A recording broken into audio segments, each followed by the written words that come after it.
Hello everyone and welcome.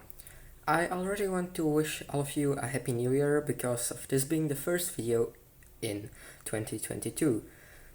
Today I'll be going further with my T34 and I'm thinking about to finish it.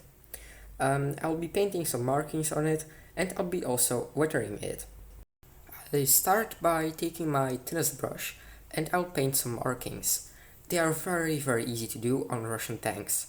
Only thing you need is a thin brush and very thick paint. If you want to do the same markings as I do, you just need to paint some triangles and some numbers. It goes actually very easy, and on the real tank they are also painted by hand and with very thick paint. So if you make some mistakes, don't worry about them and leave it like it is. The markings I do not come from a real tank. It is just some cool markings I saw on a few different tanks. I saw tanks with only triangles, with only numbers, or with a stripe in the middle.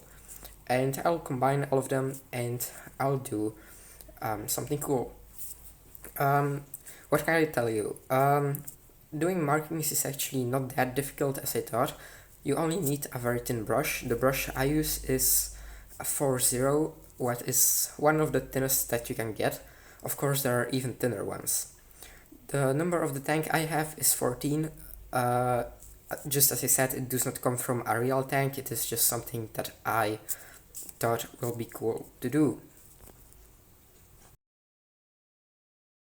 Something I saw on many T34s was this line in the middle. It was also painted with some white paint, what I do right now. It is not that difficult to make, you only need to have a static hand to paint a nice straight line.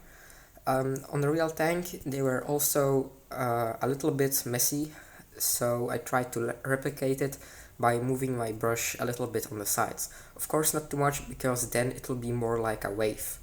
But just as you can see here, I try to have uneven sides. I think on the real tank they painted it with very big brushes and also with thick paint. Now I'll be going with the boxes. They also need to get painted and weathered. And I start with Tamiya Flat Black. I just paint one very thin coat of it, and I try to also make some wood texture because of these boxes not having any type of wood texture. I also paint the sides, just with the same color, and then I'll go with some weathering. So this is how it looks like after drying. Of course, maybe not the best result, but as you'll see, it'll look better in a minute. And now I am making a little bit of variation with some dark yellow. On the end it didn't turn out just like I wanted, but I was able to fix it with one very smart thing. And that was just by removing all the paint, and because of me having also a brown base, the planks turned out very cool. I also used some paper to remove the excess diluted paint, and if you do the same like I do, just try to do it just after the paint is applied, because after a few hours it will be very dry and impossible to remove. And as you can see, it looks already very nice. And now I take some medium green to give it an weathering. The T34 I make will be very old, so that's also why it's very rusty. And I also add a little bit of green stuff on the boxes. It will make them look much more old and also a little bit rotten. Now I'll go with the tracks. I paint the spare track with some old rust, and I apply it in a very thin layer just to not destroy the look of the tracks. They had not really that good fit, so I needed to use some putty, and they already have a very bad look because of the place that is in between them getting filled. Now I go with the tracks that are on the hull, and I start painting them with orange rust. On the end it will look like the side I painted before. Now I applied this orange rust just with stippling and sliding my brush on the tracks. It is actually very easy to do, and if your paint is slightly diluted, it will make the job even easier. I also accidentally removed this piece, and that made actually the painting much easier. So if you can remove your tracks from the tank, I'll definitely recommend to do that. Now I take some normal rust, and I thought it will look nice, but after painting one very thin line, I discovered it was actually not the right paint, so I needed to add a little bit of orange rust to it. And now it is the perfect color, so I can go further with making the rust on the tracks. Um, I don't really replicate a tank, but from what I know is that the T34s were rusting very fast. Maybe not that fast as on my tank, but personally I really like rusty tanks, so that's why I have so much rust on my tank. Now I polish the top of the tracks. If the tank is riding on some stony road or even in dirt, the top gets polished by all the stuff that is going to the track. Also, don't forget to polish the inside of your track because of the wheels riding on it. Polishing is actually very easily done with a pencil, and you don't really need anything more. I also polish the wheels because they rotate always, and some polishing on the wheels is something that is on all tanks.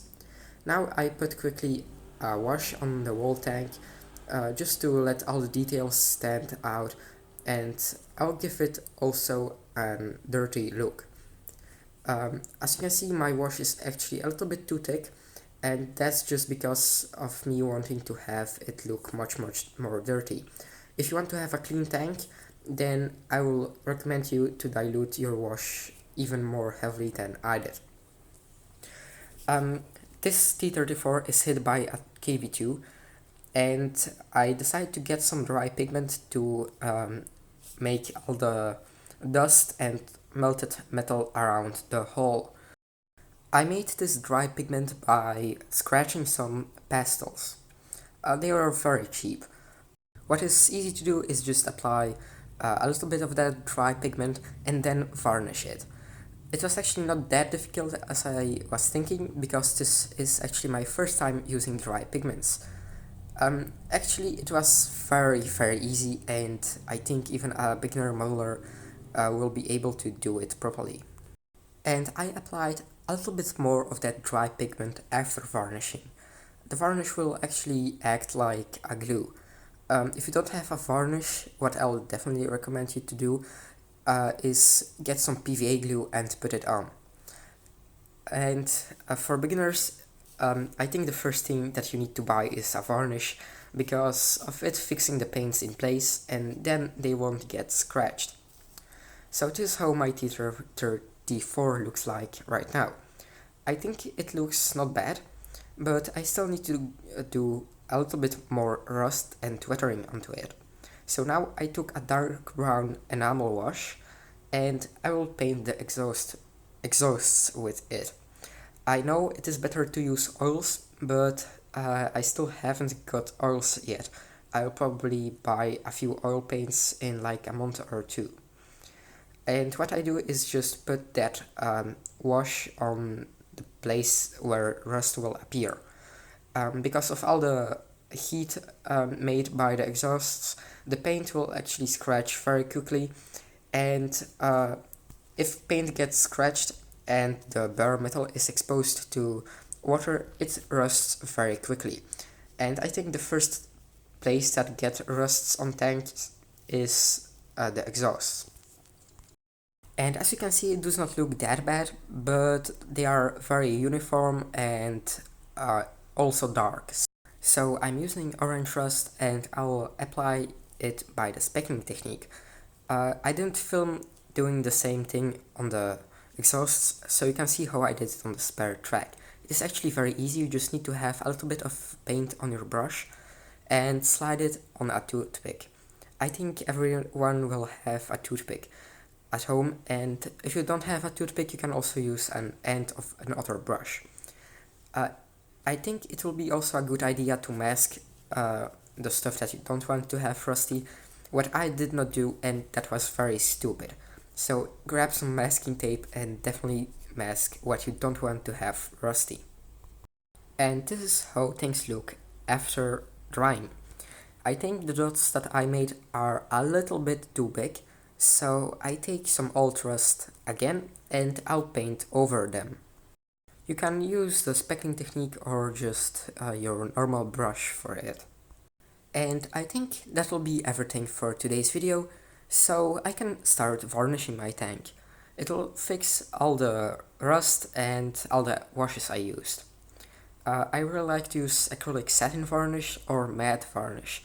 If you use gloss varnish, then your tank will look very glossy and shiny, what I definitely don't recommend to do. As you can see, I'm also using a spray can varnish. It is for me much easier to use because varnishes are very difficult to clean and I don't want to have my airbrush getting stuck.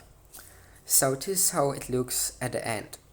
I think this t34 came out very nice, and it is for one of my projects that I have, and that is a KV2. This will be actually a t34 riding on the road, and a KV2 will be ambushing, and it shot down this t34. There will be probably also some smoke and fire. I think you guys will see it in another video. I hope you found this video useful, and if you have some tips and tricks for me, send them in the comments. I'll be very happy. And if you want to see more of these videos, please subscribe. That will be very nice for me, and I think you guys will also learn something useful. So thanks for watching and bye.